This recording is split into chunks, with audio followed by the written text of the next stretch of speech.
प्यारे विद्यार्थियों, मेरे वालों सारिਆਂ ਨੂੰ ਸਤਿ ਸ੍ਰੀ ਅਕਾਲ, ਆਦਾਬ, ਨਮਸਕਾਰ। मैं सुरिंदर सिंह ਲੈਕਚਰਰ ਸ੍ਰੀ ਸਿੱਖਿਆ ਸਰਕਾਰੀ ਸੀਨੀਅਰ ਸੈਕੰਡਰੀ ਸਕੂਲ ਡੱਬਵਾੜੀ ਰੂੜਿਆਵਾਲੀ ਤੋਂ ਤੁਹਾਡਾ ਸਵਾਗਤ ਕਰਦਾ ਹਾਂ। ਸੋ ਅਸੀਂ ਅੱਜ ਪੜ੍ਹ ਰਹੇ ਹਾਂ 11ਵੀਂ ਜਮਾਤ ਦਾ ਲੈਸਨ ਤੀਜਾ, ਸਰੀਰਕ ਰਚਨਾ ਅਤੇ ਕਿਰਿਆ ਵਿਗਿਆਨ ਦੀ ਜਾਣ ਪਛਾਣ। Introduction to anatomy and physiology. ਸਰੀਰਕ ਰਚਨਾ ਵਿਗਿਆਨ ਦੇ ਵਿੱਚ ਜਿਹੜਾ ਮਨੁੱਖ ਦਾ ਸਰੀਰ ਹੈ ਉਹ ਇੱਕ ਮਸ਼ੀਨ ਦੀ ਤਰ੍ਹਾਂ ਕੰਮ ਕਰਦਾ ਹੈ।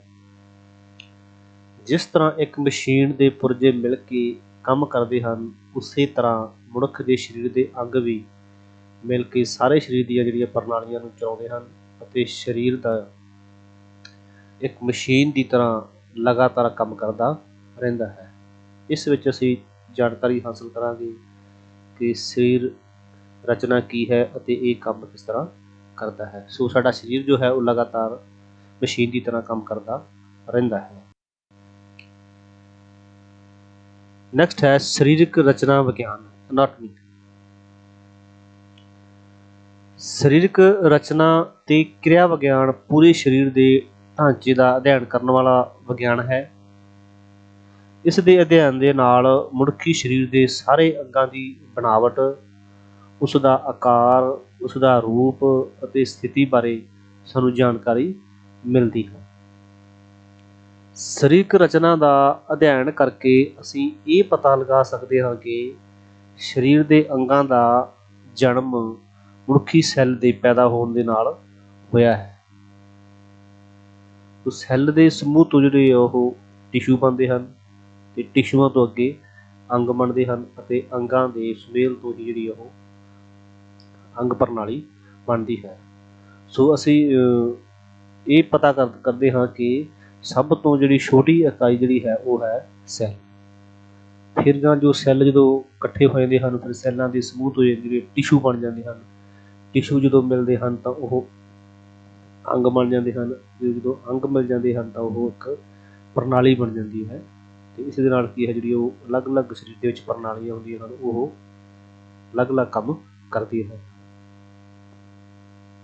ਜਿਵੇਂ ਕਿ ਅਸੀਂ ਚਿੱਤਰ ਦੇ ਵਿੱਚ ਵੇਖ ਰਹੇ ਹਾਂ ਕਿ ਸਾਡੇ ਸਰੀਰ ਦੇ ਵਿੱਚ ਬਹੁਤ ਸਾਰੀਆਂ ਪ੍ਰਣਾਲੀਆਂ ਹਨ ਜਿਹੜੀਆਂ ਕਿ ਅਲੱਗ-ਅਲੱਗ ਕੰਮ ਕਰਦੀਆਂ ਹਨ, ਪਰ ਇੱਕ ਦੂਜੇ ਦੇ ਨਾਲ ਮੇਲ ਖਾਂਦੀਆਂ ਹਨ। ਸੋ ਸਾਡੇ ਸਰੀਰ ਦੇ ਵਿੱਚ ਇਸ ਤਰ੍ਹਾਂ ਲਗਾਤਾਰ ਕੰਮ ਚੱਲਦਾ ਰਹਿੰਦਾ ਹੈ। ਸਰੀਰ ਦੀ ਸਭ ਤੋਂ ਜਿਹੜੀ ਮੁੱਢਲੀ ਇਕਾਈ ਹੈ ਉਹ ਹੈ ਸੈੱਲ। ਸੈੱਲ ਸਾਡੇ ਸਰੀਰ ਦੀ ਸਭ ਤੋਂ ਛੋਟੀ ਇਕਾਈ ਹੈ। ਇਹ ਇੰਨੇ ਛੋਟੇ ਹੁੰਦੇ ਹਨ ਕਿ ਇਹਨਾਂ ਨੂੰ ਅਸੀਂ ਨੰਗੀ ਅੱਖ ਦੇ ਨਾਲ ਨਹੀਂ ਦੇਖ ਸਕਦੇ। ਇਹਨਾਂ ਨੂੰ ਸਿਰਫ ਸੂਖਮਦਰਸ਼ੀ ਦੀ ਸਹਾਇਤਾ ਦੇ ਨਾਲ ਹੀ ਅਸੀਂ ਇਸ ਨੂੰ ਦੇਖ ਸਕਦੇ ਹਾਂ। ਇਹ ਸੈੱਲ ਭੋਜਨ ਦੇ ਰਾਹੀਂ ਆਕਸੀਜਨ ਪ੍ਰਾਪਤ ਕਰਦੇ ਹਨ ਅਤੇ ਸਰੀਰ ਵਿੱਚ ਊਰਜਾ ਪੈਦਾ ਕਰਦੇ ਹਨ। ਇਸ ਊਰਜਾ ਦੀ ਵਰਤੋਂ ਕਰਕੇ ਅਸੀਂ ਸਰੀਰਕ ਕਿਰਿਆਵਾਂ ਦੇ ਸਾਰੇ ਕੰਮ ਕਰਦੇ ਹਾਂ।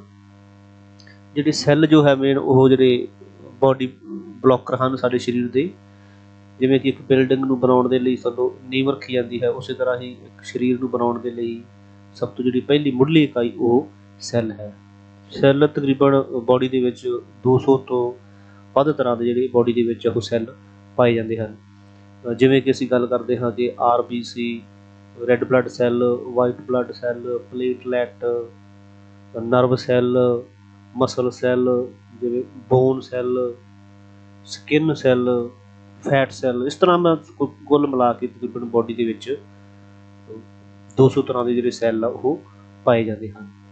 ਸੋ ਸਭ ਤੋਂ ਸੈੱਲ ਦੀ ਸਭ ਤੋਂ ਜਿਹੜੀ ਮੇਨ ਇਕਾਈ ਤੁਸੀਂ ਚਿੱਤਰ ਦੇ ਵਿੱਚ ਵੇਖ ਰਹੇ ਹੋ ਕਿ ਨਿਊਕਲੀਅਸ ਹੈ, ਸਾਈਟੋਪਲਾਜ਼ਮ ਹੈ, ਰਿਬੋਸੋਮ ਹੈ, ਨਿਊਕਲੀਅਰ ਮੈਮਰੇਨ ਹੈ, ਸੈੱਲ ਮੈਮਰੇਨ ਹੈ। ਇਸ ਤਰ੍ਹਾਂ ਸਾਰੇ ਸਰੀਰ ਜਿਹੜਾ ਸੈੱਲ ਹੈ ਇਸ ਨੂੰ ਅੱਗੇਗਾ ਪਾਰਟਸ ਦੇ ਵਿੱਚ ਚੇਂਜ ਕੀਤਾ ਗਿਆ ਹੈ, ਬਦਲਿਆ ਗਿਆ ਹੈ। ਅਤੇ ਇਹਨਾਂ ਦੇ ਵੀ ਅੱਗੇ ਕੰਮ ਹਨ। ਜਿਵੇਂ ਨਿਊਕਲੀਅਸ ਜਿਹੜਾ ਹੈਗਾ ਉਹ ਇੱਕ ਮੇਨ ਜਿਹੜਾ ਕੰਮ ਹੈ DNA ਦਾ ਜਿਹੜਾ ਸਾਡਾ ਹੁੰਦਾ, ਉਹ DNA ਦੀ ਜਿਹੜੀ ਰਿਪੋਰਟ ਸਾਰੀ ਇੱਥੋਂ ਲਈ ਜਾਂਦੀ ਹੈ ਨਿਊਕਲੀਅਸ ਦੇ ਵਿੱਚੋਂ।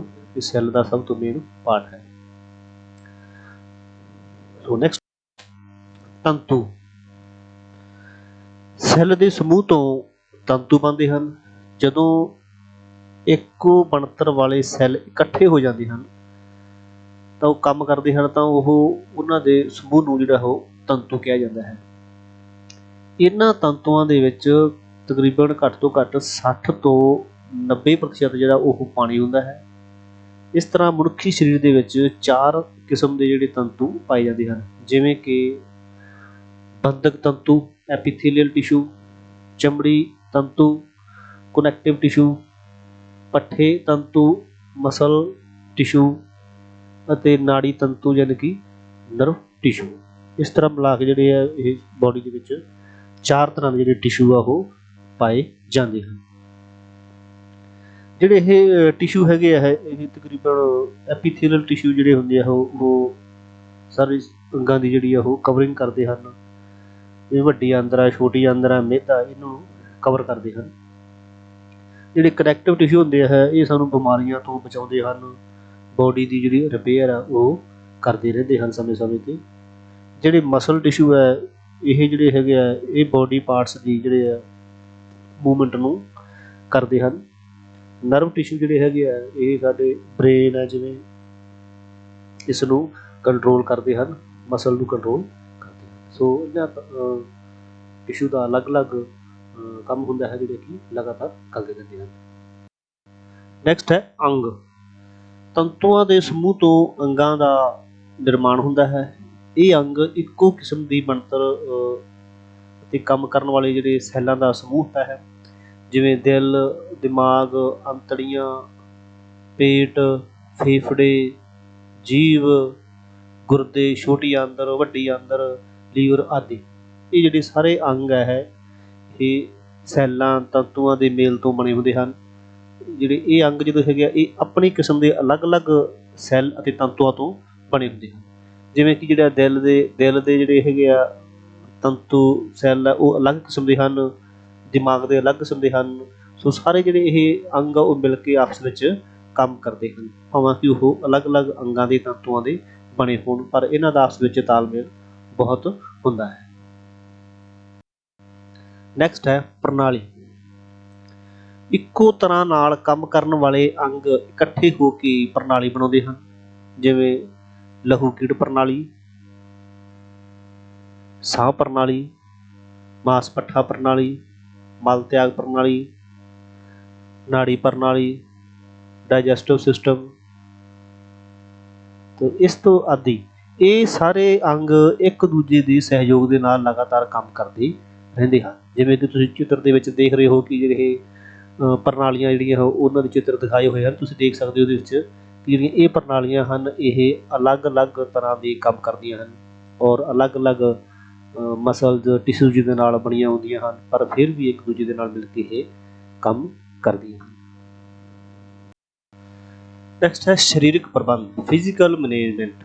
ਜਿਸ ਤਰ੍ਹਾਂ ਕਿ ਸਰੀਰ ਦੇ ਵਿੱਚ ਪ੍ਰਣਾਲੀਆਂ ਕੰਮ ਕਰਦੀਆਂ ਹਨ, ਉਹਨਾਂ ਪ੍ਰਣਾਲੀਆਂ ਕਰਨ ਦੇ ਲਈ ਸਰੀਰ ਦਾ ਸਿੱਧੇ ਰੂਪ ਵਿੱਚ ਖੜੇ ਹੋਣਾ ਬਹੁਤ ਜ਼ਰੂਰੀ ਹੈ। ਤੇ ਸਰੀਰ ਸਿੱਧੇ ਰੂਪ ਵਿੱਚ ਤਾਂ ਹੀ ਖੜਾ ਹੋ ਸਕਦਾ ਹੈ ਜੇਕਰ ਸਰੀਰ ਦੇ ਵਿੱਚ ਹੱਡੀਆਂ ਹੋਣਗੀਆਂ। ਸੋ ਸਾਨੂੰ ਇਹਨਾਂ ਦੇ ਬਾਰੇ ਵੀ ਜਾਣਕਾਰੀ ਹੋਣੀ ਚਾਹੀਦੀ ਹੈ। ਸੋ ਮਨੁੱਖੀ ਸਰੀਰ ਜੋ ਹੈ ਉਹ ਹੱਡੀਆਂ ਦਾ ਇੱਕ ਢਾਂਚਾ ਹੈ, ਕਿਉਂਕਿ ਹੱਡੀਆਂ ਸਰੀਰ ਨੂੰ ਆਕਾਰ ਪ੍ਰਦਾਨ ਕਰਦੀਆਂ ਹਨ ਅਤੇ ਸਰੀਰ ਦੇ ਕੋਮਲ ਅੰਗਾਂ ਦੀ ਰਾਖੀ ਵੀ ਕਰਦੀਆਂ ਹਨ। ਮਨੁੱਖ ਦਾ ਜਿਹੜਾ ਸਰੀਰ ਹੈ ਉਹ ਹੱਡੀਆਂ ਦੇ ਮੇਲ ਤੋਂ ਬਣਦਾ ਹੈ, ਜਿਵੇਂ ਕਿ ਲੰਮੀਆਂ ਹੱਡੀਆਂ, ਛੋਟੀਆਂ ਹੱਡੀਆਂ, ਚਪਟੀਆਂ ਹੱਡੀਆਂ, ਬੇਢੰਗੀਆਂ ਹੱਡੀਆਂ ਅਤੇ ਤਿਲ ਰੂਪੀ ਹੱਡੀਆਂ। ਮਨੁੱਖੀ ਸਰੀਰ ਦੇ ਵਿੱਚ ਕੁੱਲ ਮਿਲਾ ਕੇ 206 ਹੱਡੀਆਂ ਪਾਈਆਂ ਜਾਂਦੀਆਂ ਹਨ। ਸੋ ਅਸੀਂ ਜ਼ਿਕਰ ਕਰਾਂਗੇ ਕਿ 206 ਹੱਡੀਆਂ ਕਿੱਥੇ ਅਤੇ ਕਿਵੇਂ ਬਣਦੀਆਂ ਹਨ। ਸੋ ਸਭ ਤੋਂ ਪਹਿਲਾਂ ਜੋ ਹੈ ਉਹ ਹੈ ਖੋਪੜੀ ਅਤੇ ਚਿਹਰੇ ਦੀਆਂ ਹੱਡੀਆਂ। ਖੋਪੜੀ ਅਤੇ ਚਿਹਰੇ ਦੀਆਂ ਹੱਡੀਆਂ ਦੇ ਵਿੱਚ ਤਕਰੀਬਨ 22 ਹੱਡੀਆਂ ਪਾਈਆਂ ਜਾਂਦੀਆਂ ਹਨ, ਜਿਹਦੇ ਵਿੱਚ ਮੱਥੇ ਦੇ ਵਿੱਚ ਹੱਡੀ ਜਿਹੜੀ ਹੈ ਜਾਂ ਸਿਰ ਦੇ ਵਿੱਚ, ਚਿਹਰੇ ਦੇ ਵਿੱਚ ਕੁੱਲ ਮਿਲਾ ਕੇ 22 ਹੱਡੀਆਂ ਹੁੰਦੀਆਂ ਹਨ। ਸੋ ਅੱਗੇ ਹੈ ਧੜ ਦੀਆਂ ਹੱਡੀਆਂ। ਧੜ ਦੀਆਂ ਹੱਡੀਆਂ ਦੇ ਵਿੱਚ 33 ਹੱਡੀਆਂ ਹਨ। ਧੜ ਦੀਆਂ 33 ਹੱਡੀਆਂ ਹਨ, ਜਿਵੇਂ ਜਿਹੜੀ ਸੁਖਮਣਾ ਨਾੜੀ ਹੈਗੀ ਹੈ ਜਾਂ ਰੀੜ੍ਹ ਦੀ ਹੱਡੀ ਆ ਉਹ ਤਕਰੀਬਨ 33 ਹੱਡੀਆਂ ਹੁੰਦੀਆਂ ਹਨ। ਅੱਗੇ ਹੈ ਪਸਲੀਆਂ ਦੀਆਂ ਹੱਡੀਆਂ। ਪਸਲੀਆਂ ਦੀਆਂ ਹੱਡੀਆਂ ਜਿਹੜੀਆਂ ਹੈਗੀਆਂ ਉਹ ਹੈ 24, ਖੱਬੇ ਪਾਸੇ 12 ਤੇ ਉਹ ਸੱਜੇ ਪਾਸੇ 12, ਕੁੱਲ ਮਿਲਾ ਕੇ 24 ਹੱਡੀਆਂ ਪਸਲੀਆਂ ਦੀਆਂ ਹਨ। ਸੀਨਾ ਹੱਡੀ ਇੱਕ ਹੈ। ਸੀਨਾ ਹੱਡੀ ਹੈ ਇੱਕ। ਪਸਲੀਆਂ ਦੇ ਨਾਲ ਜਿਹੜੀ ਜੁੜੀ ਹੁੰਦੀ ਹੱਡੀ ਹੈ ਖੱਬੇ ਪਾਸੇ ਸੱਜੇ ਪਾਸੇ ਜੋ ਬਿਲਕੁਲ ਵਿਚਾਲੇ ਹੁੰਦੀ ਹੈ ਉਹ ਹੁੰਦੀ ਹੈ ਸੀਨਾ ਹੱਡੀ, ਜਿਹੜੀ ਕਿ ਇੱਕ ਹੈ। ਅੱਗੇ ਹੈ ਹੰਸ ਦੀ ਹੱਡੀ। ਹੰਸ ਦੀਆਂ ਹੱਡੀਆਂ ਹਨ ਦੋ, ਜਿਹੜੀਆਂ ਬਿਲਕੁਲ ਗਰਦਨ ਦੇ ਨਾਲ ਲੱਗੀਆਂ ਹੋਈਆਂ ਹਨ। ਦੋ ਹੱਡੀਆਂ, ਖੱਬੇ ਪਾਸੇ ਇੱਕ ਸੱਜੇ ਪਾਸੇ। ਅੱਗੇ ਮੋਰ ਦੀਆਂ ਹੱਡੀਆਂ। ਮੋਰ ਦੀਆਂ ਹੱਡੀਆਂ ਹਨ ਦੋ, ਇਹ ਵੀ ਇੱਕ ਖੱਬੇ ਪਾਸੇ ਇੱਕ ਸੱਜੇ ਪਾਸੇ।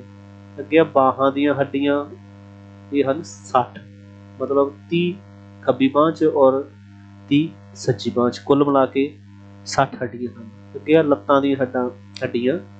ਲੱਤਾਂ ਦੀਆਂ ਹੱਡੀਆਂ ਦੇ ਵਿੱਚ ਹੈ 31 ਇੱਕ ਪਾਸੇ ਔਰ 31 ਦੂਜੇ ਪਾਸੇ, 62 ਹਨ। ਇਹਦੇ ਵਿੱਚ ਚੂਲੇ ਦੀ ਹੱਡੀ ਨਾਲ ਜੁੜੀ ਦੀ ਹੈ। ਸੋ ਕੁੱਲ ਮਿਲਾ ਕੇ ਇਹ ਹੱਡੀਆਂ ਬਣ ਜਾਂਦੀਆਂ ਹਨ 206। ਅਸੀਂ ਅੱਗੇ ਗੱਲ ਕਰਦੇ ਹਾਂ ਹੱਡੀਆਂ ਦਾ ਵਰਗੀਕਰਨ। ਹੱਡੀਆਂ ਕਿੰਨੇ ਭਾਗਾਂ 'ਚ ਵੰਡਿਆ ਜਾ ਸਕਦਾ ਹੈ। ਸੋ ਆਕਾਰ ਅਤੇ ਬਣਤਰ ਦੇ ਆਧਾਰ ਤੇ ਹੱਡੀਆਂ ਨੂੰ ਅਸੀਂ 5 ਭਾਗਾਂ ਵਿੱਚ ਵੰਡ ਸਕਦੇ ਹਾਂ, ਜਿਵੇਂ ਕਿ short bone, long bone, flat bone, regular bone. ਅੱਗੇ ਹੈ ਨੰਬਰ 1 ਹੈ ਲੰਬੀਆਂ ਹੱਡੀਆਂ। ਲੰਬੀਆਂ ਹੱਡੀਆਂ ਤੁਸੀਂ ਵੇਖ ਹੀ ਸਕਦੇ ਹੋ ਕਿ ਇਹ ਹੱਡੀਆਂ ਸਾਡੇ ਸਰੀਰ ਦੇ ਵਿੱਚ ਲੱਤਾਂ ਅਤੇ ਬਾਹਾਂ ਦੇ ਵਿੱਚ ਪਾਈਆਂ ਜਾਂਦੀਆਂ ਹਨ। ਇਹ ਸਰੀਰ ਨੂੰ ਚੱਲਣ ਫਿਰਨ ਅਤੇ ਸਰੀਰਕ ਕਿਰਿਆਵਾਂ ਕਰਨ ਦੇ ਵਿੱਚ ਸਹਾਇਤਾ ਕਰਦੀਆਂ ਹਨ। ਇਹਨਾਂ ਹੱਡੀਆਂ ਤੋਂ ਬਿਨਾਂ ਸਰੀਰ ਦੀਆਂ ਕਿਰਿਆਵਾਂ ਸੰਭਵ ਨਹੀਂ ਹੋ ਸਕਦੀਆਂ। ਹੱਡੀਆਂ ਹੀ ਹਨ ਜੋ ਸਰੀਰ ਨੂੰ ਮਜ਼ਬੂਤ ਬਣਾ ਕੇ ਰੱਖਦੀਆਂ ਹਨ। ਸੋ ਅਸੀਂ ਚਿੱਤਰ ਦੇ ਵਿੱਚ ਵੇਖ ਰਹੇ ਹਾਂ ਕਿ ਹੱਡੀ ਜਿਹੜੀ ਹੈ ਉਹ ਦਿਖਾਈ ਦੇ ਰਹੀ ਹਨ। ਲੰਬੀਆਂ ਹੱਡੀਆਂ ਜਿਹੜੀਆਂ ਕਿ ਬਾਹਾਂ ਵਿੱਚ ਪਾਈਆਂ ਜਾਂਦੀਆਂ ਹਨ, ਲੱਤਾਂ ਦੇ ਵਿੱਚ ਪਾਈਆਂ ਜਾਂਦੀਆਂ, ਫੀਮਰ ਹੱਡੀ ਹੈ ਸੀਗਾ। ਇਸ ਤੋਂ ਇਲਾਵਾ ਜਿਹੜਾ ਹੈ ਛੋਟੀਆਂ ਹੱਡੀਆਂ, ਸ਼ਾਰਟ ਬੋਨ। ਇਹ ਹੱਡੀਆਂ ਗੁੱਟ ਅਤੇ ਗਿੱਟੇ ਦੇ ਵਿੱਚ ਪਾਈਆਂ ਜਾਂਦੀਆਂ ਹਨ। ਆਕਾਰ ਵਿੱਚ ਛੋਟੀਆਂ ਹੋਣ ਕਰਕੇ ਇਹ ਸਪੰਜ ਦੀ ਤਰ੍ਹਾਂ ਕੰਮ ਕਰਦੀਆਂ ਹਨ, ਜਿਵੇਂ ਪੈਰਾਂ ਦੇ ਵਿੱਚ ਪਾਈਆਂ ਹੁੰਦੀਆਂ ਹੱਡੀਆਂ ਔਰ ਹੱਥਾਂ ਦੇ ਵਿੱਚ ਹੈ। ਨੈਕਸਟ ਹੈ ਚਪਟੀਆਂ ਹੱਡੀਆਂ, ਫਲੈਟ ਬੋਨ। ਇਹ ਹੱਡੀਆਂ ਪਤਲੀਆਂ ਅਤੇ ਪੱਧਰੀਆਂ ਹੁੰਦੀਆਂ ਹਨ। ਇਹਨਾਂ ਹੱਡੀਆਂ ਦੇ ਸਿਰਿਆਂ ਤੇ ਕਾਰਟਿਲੇਜ ਦੀ ਤਹਿ ਚੜੀ ਹੁੰਦੀ ਹੈ। ਇਹ ਹੱਡੀਆਂ ਪਸਲੀਆਂ, ਸੀਨਾ ਹੱਡੀ, ਮੌਰ ਅਤੇ ਪੁੜਪੜੀ ਦੀਆਂ ਹੱਡੀਆਂ ਆਦਿ ਵਿੱਚ ਪਾਈਆਂ ਜਾਂਦੀਆਂ ਹਨ। ਚਪਟੀਆਂ ਹੱਡੀਆਂ ਜਿਹੜੀਆਂ ਕਿ ਚੌੜੀਆਂ ਹੱਡੀਆਂ ਹੁੰਦੀਆਂ ਹਨ, ਜਿਵੇਂ ਕਿ ਪਸਲੀਆਂ ਦੀ ਹੱਡੀਆਂ। ਨੈਕਸਟ ਹੈ ਬੇਢੰਗੀਆਂ ਹੱਡੀਆਂ। ਇਹਨਾਂ ਹੱਡੀਆਂ ਦਾ ਕੋਈ ਨਿਸ਼ਚਿਤ ਆਕਾਰ ਨਹੀਂ ਹੁੰਦਾ। ਇਹਨਾਂ ਹੱਡੀਆਂ ਦੀ ਬਣਤਰ ਬੜੀ ਗੁੰਝਲਦਾਰ ਹੁੰਦੀ ਹੈ। ਇਹ ਹੱਡੀਆਂ ਕੋਮਲ ਅੰਗਾਂ ਦੀ ਰੱਖਿਆ ਕਰਦੀਆਂ ਹਨ, ਜਿਵੇਂ ਕਿ ਨਰਵ ਟਿਸ਼ੂ, ਸੁਖਮਣਾ ਨਾੜੀ। ਇਹ ਹੱਡੀਆਂ ਚਿਹਰੇ, ਚੂਲੇ ਅਤੇ ਰੀੜ੍ਹ ਦੀ ਹੱਡੀ ਵਿੱਚ ਪਾਈਆਂ ਜਾਂਦੀਆਂ ਹਨ। ਜਿਵੇਂ ਕਿ ਤੁਸੀਂ ਚਿੱਤਰ ਦੇ ਵਿੱਚ ਵੇਖ ਰਹੇ ਹੋ ਕਿ ਜਿਹੜੀਆਂ ਇਹ ਹੱਡੀਆਂ ਹਨ ਬੇਢੰਗੀਆਂ ਹਨ, ਜਿਹੜੀਆਂ ਕਿ ਅਲੱਗ ਸਰੀਰ ਦੇ ਵਿੱਚ ਪਾਈਆਂ ਜਾਂਦੀਆਂ ਹਨ। ਸੋ 5ਵਾਂ ਪਾਰਟ ਹੈ ਤਿਲ ਰੂਪੀ ਹੱਡੀਆਂ, ਸੀਸਾਮੋਇਡ ਬੋਨ। ਇਹ ਹੱਡੀਆਂ ਛੋਟੀਆਂ, ਬਰੀਕ ਅਤੇ ਲਚਕੀਲੀਆਂ ਹੁੰਦੀਆਂ ਹਨ। ਇਹ ਜੋੜਾਂ ਨੂੰ ਬੰਨ੍ਹਣ ਦੇ ਵਿੱਚ ਬਹੁਤ ਮਦਦ ਕਰਦੀਆਂ ਹਨ, ਜਿਵੇਂ ਕਿ ਪਟੇਲਾ ਹੱਡੀ ਹੁੰਦੀ ਸਾਡੀ, ਚੱਪਣੀ ਜਿਹਨੂੰ ਆਪਾਂ ਕਹਿੰਦੇ ਹਾਂ ਚੱਪਣੀ, ਜਿਹੜੀ ਕਿ ਜੋੜ ਨੂੰ ਇੱਕ ਹੱਦ ਤੱਕ ਖੋਲ੍ਹਦੀ ਹੈ ਔਰ ਉਸ ਤੋਂ ਵੱਧ ਨਹੀਂ ਜਾਣ ਦਿੰਦੀ, ਜਿਸ ਨੂੰ ਅੱਗੇ ਆਪਾਂ ਕਬਜ਼ਾ ਜੋੜ ਵੀ ਕਹਿੰਦੇ ਹਾਂ। ਸੋ ਇਸ ਨੂੰ ਗੋਡੇ ਨੂੰ ਉਸ ਤੋਂ ਅੱਗੇ ਜ਼ਿਆਦਾ ਨਹੀਂ ਖੋਲ੍ਹਣ ਦਿੰਦੀ, ਇਸ ਨੂੰ ਤਿਲ ਰੂਪੀ ਹੱਡੀਆਂ ਕਿਹਾ ਜਾਂਦਾ ਹੈ। ਸੋ ਅੱਜ ਦਾ ਸਾਡਾ ਟੌਪਿਕ ਇੱਥੇ ਹੀ ਸਮਾਪਤ ਹੁੰਦਾ ਹੈ। ਸੋ ਉਮੀਦ ਕਰਦੇ ਹਾਂ ਕਿ ਸਾਰੇ ਬੱਚਿਆਂ ਨੂੰ ਜਿਹੜਾ ਇਹ ਟੌਪਿਕ ਹੈ ਉਹ ਪਸੰਦ ਆਇਆ ਹੋਵੇਗਾ।